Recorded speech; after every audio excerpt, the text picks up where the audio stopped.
They thought the room was sealed. Low voices, smirks, plans whispered like poison in the dark. But secrets have a funny habit of screaming when they think no one's listening. Every word they traded about you, every crooked move, every crime dressed up as confidence, was overheard, recorded, reported. Now the same mouths that laughed are trembling, replaying that meeting in their heads, wondering who heard what and how close the sirens really are. Tonight, the mask slips and fear takes the mic. They didn't call it a meeting, not officially. Meetings sound clean, respectable, like there's an agenda and a clock on the wall. This was quieter than that. A room chosen carefully. A time picked when courage pretends to be strongest.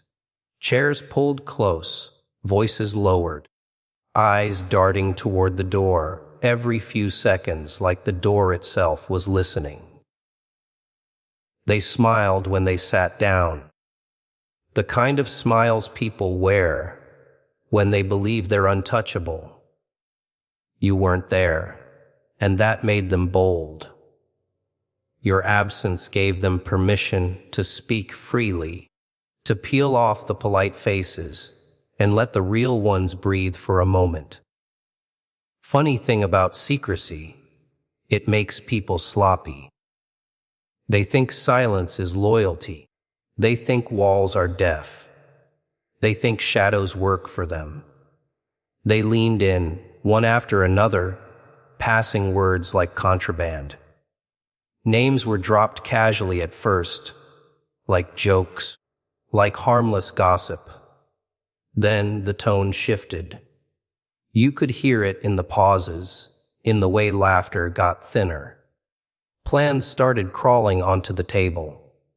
Not written down, of course. Nothing that could betray them later.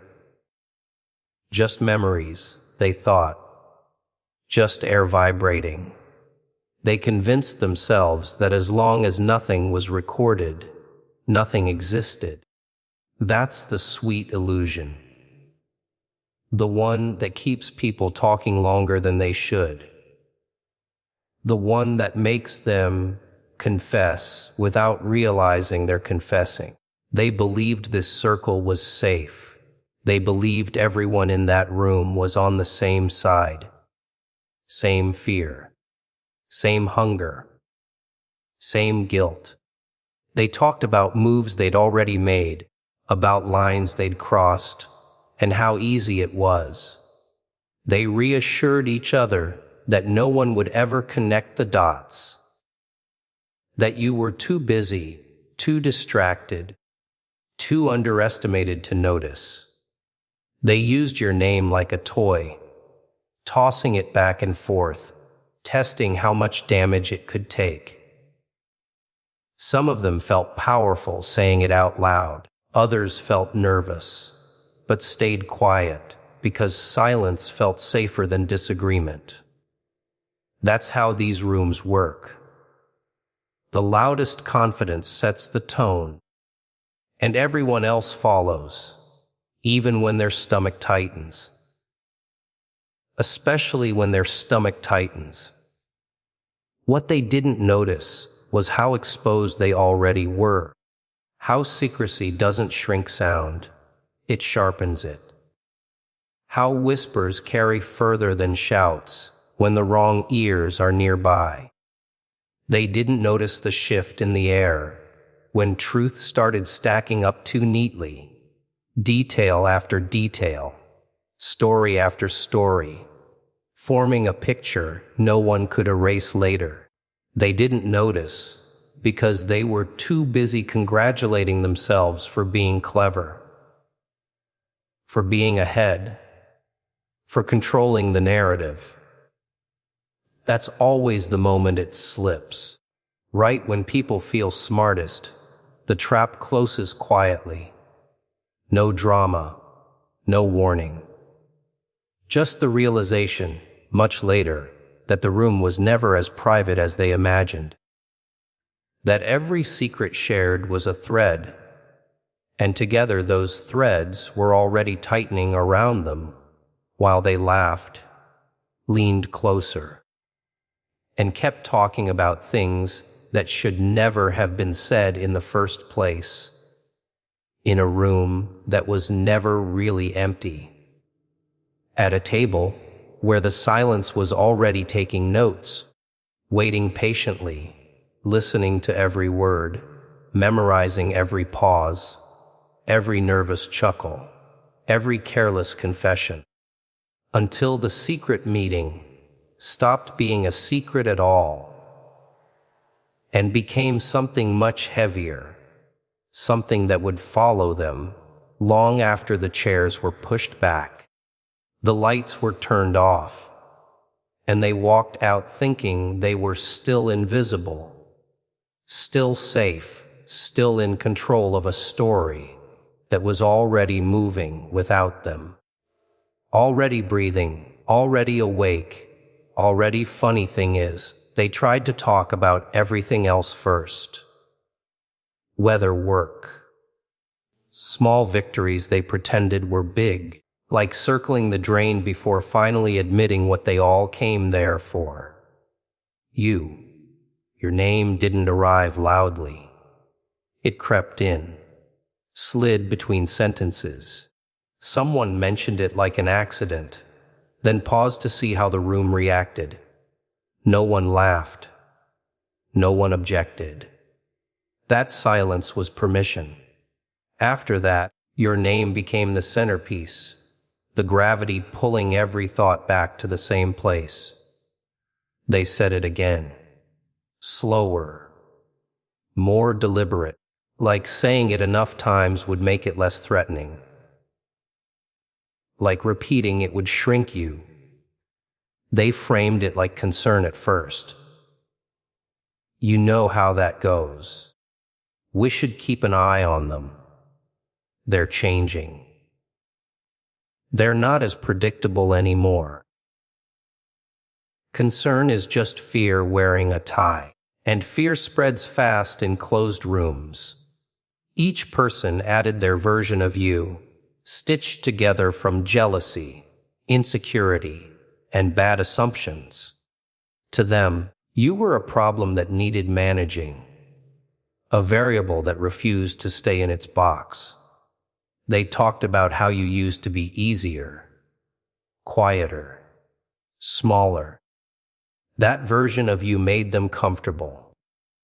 This one doesn't. This one makes them adjust their seats. What really irritated them wasn't what you did. It was what you represented. Proof that the rules they relied on don't work forever. Proof that someone can step outside the script and still win. They kept circling that idea without saying it directly. Instead, they criticized, mocked, downplayed, said you were overconfident or getting lucky.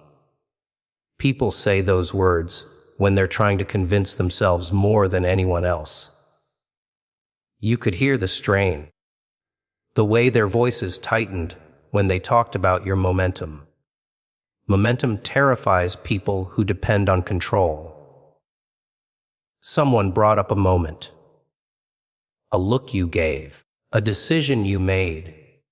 Small things, but they remembered every detail. That's how you know you matter. Nobody analyzes irrelevance. They replayed scenarios where you didn't bend, where you didn't react the way they expected, where you didn't need their approval. Each memory landed like a paper cut, individually small, together unbearable.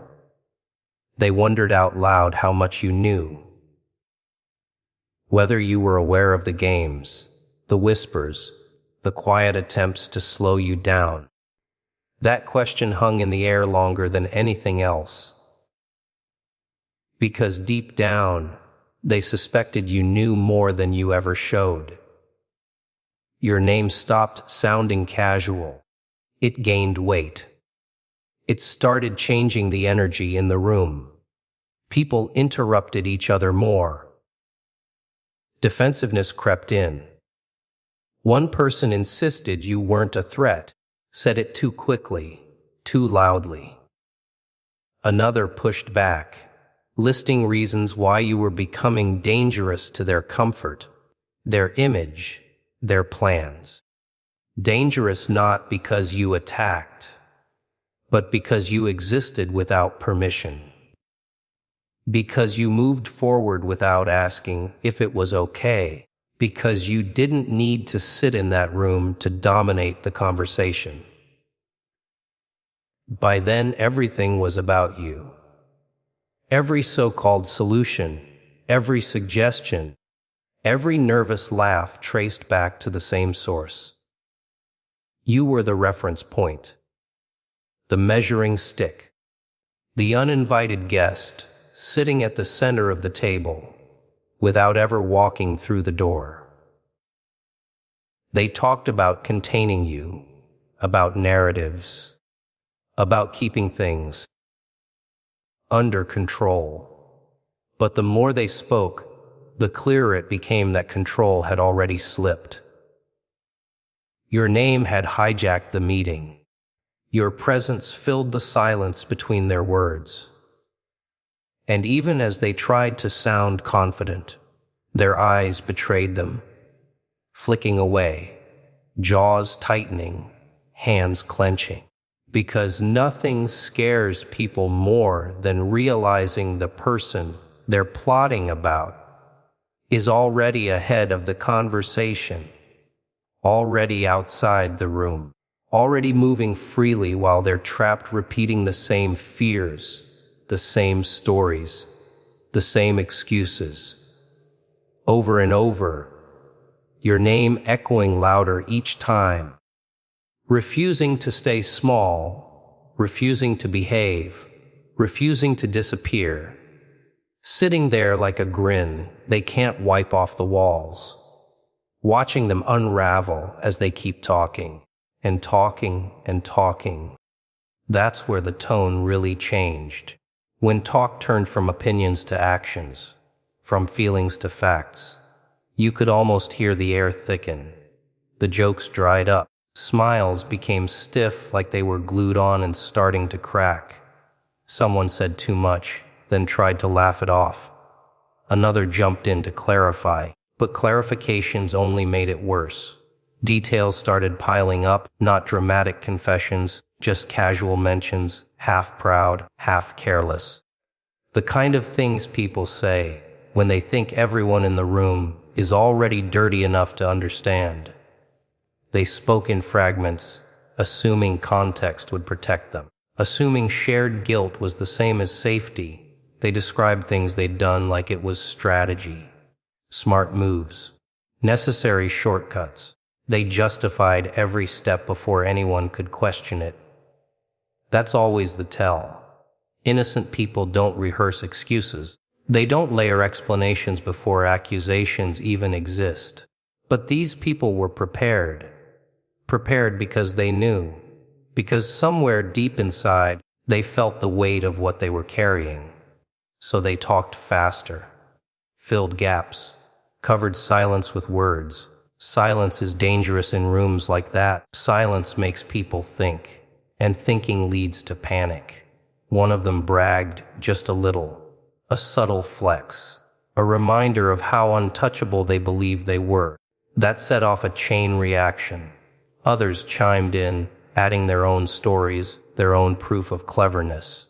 Like kids comparing scars, except these weren't accidents. These were choices. Choices wrapped in arrogance and rationalized with phrases like, "Everyone does it," and "That's just how it works."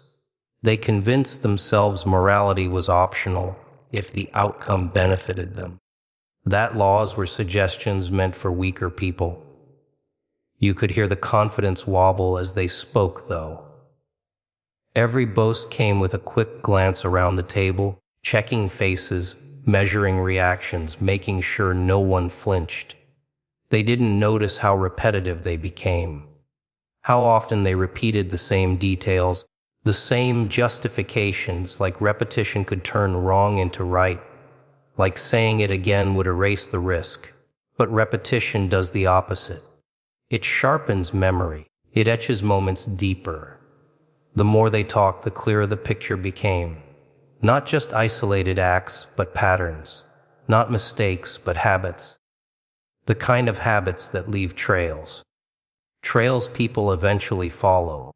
Someone tried to steer the conversation back, said they were getting off track. That only confirmed how far they'd already gone. You don't pull back unless you feel exposed.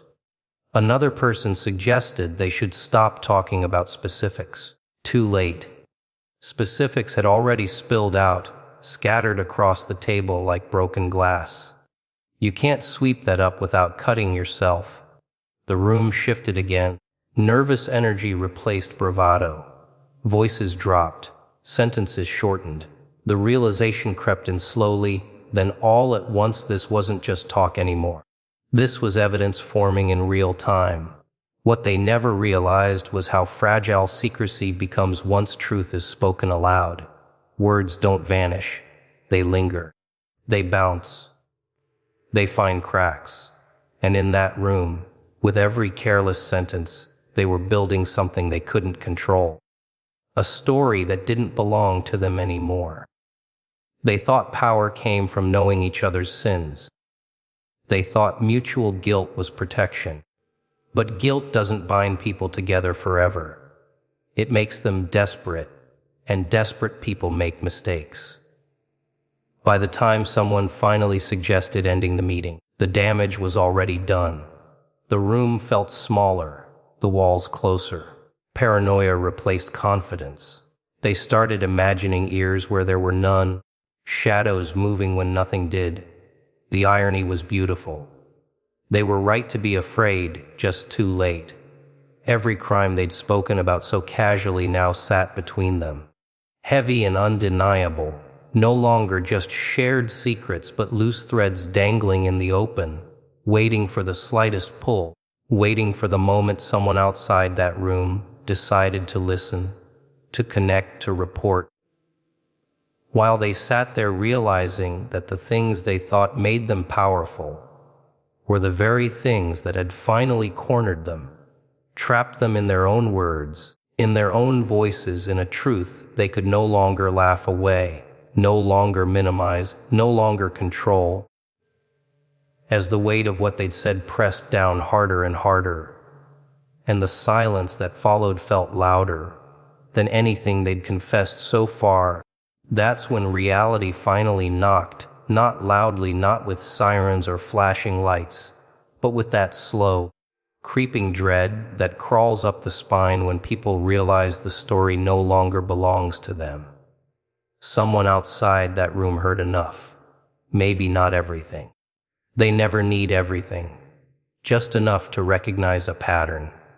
Just enough to understand intent. Just enough to know this wasn't gossip, wasn't exaggeration, wasn't harmless talk. It was substance. It was structure. It was motive stitched to action.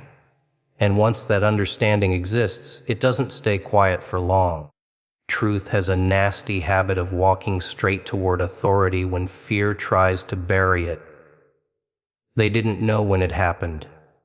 That's the part that eats at them.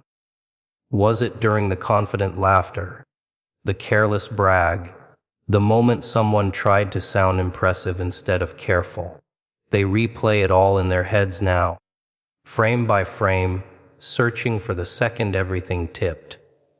Because somewhere between arrogance and relief, someone listened, and listening turned into reporting. Not dramatic, not emotional, just factual, calm, clean. The kind of report that makes people sit up straighter and ask follow-up questions. Once the idea of police entered the picture, the energy in that room would have shattered if it were still happening. Authority changes everything. Suddenly, all those clever justifications sound childish. All that confidence looks flimsy. The same people who spoke so freely start questioning every word they ever said, every message they ever sent, every trace they ever left behind. They imagine files being opened, names being typed, timelines being built.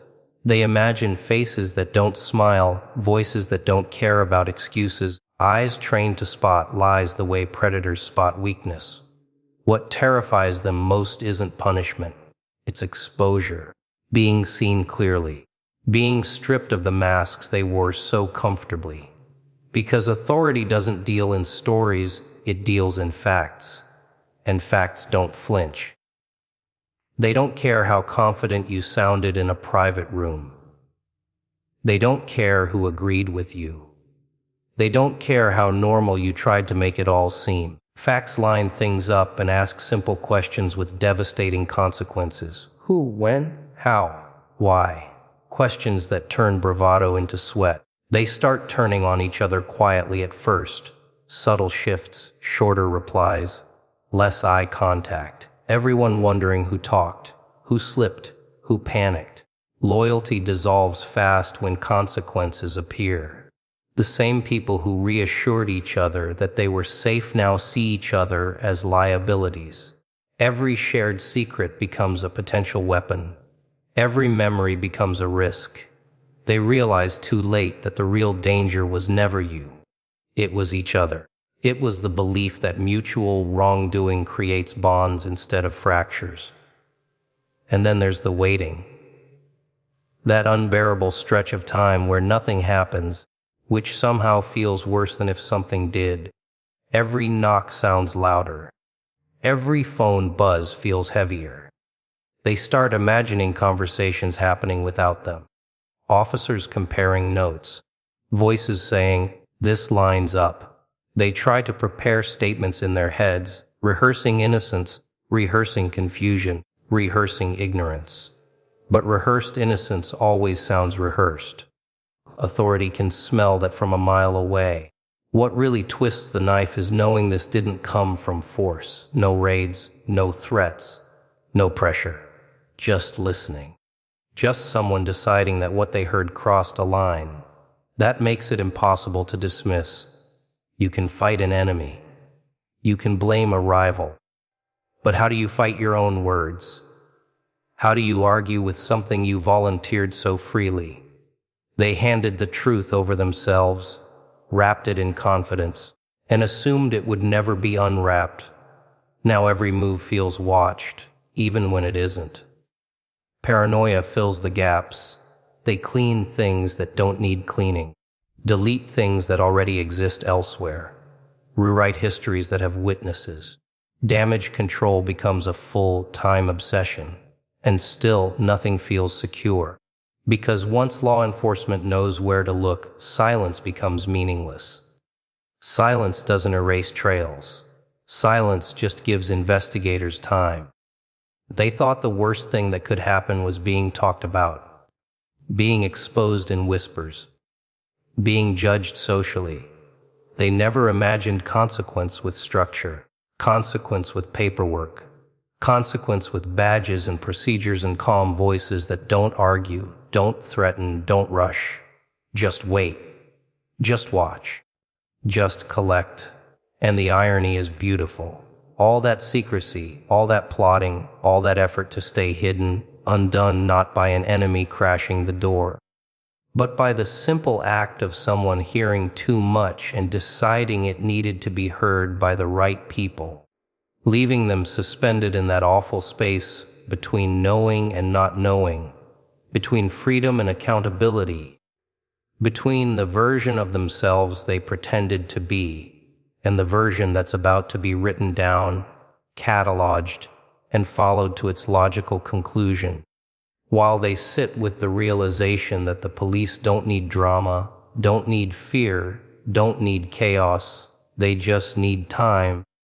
And time is the one thing they no longer control.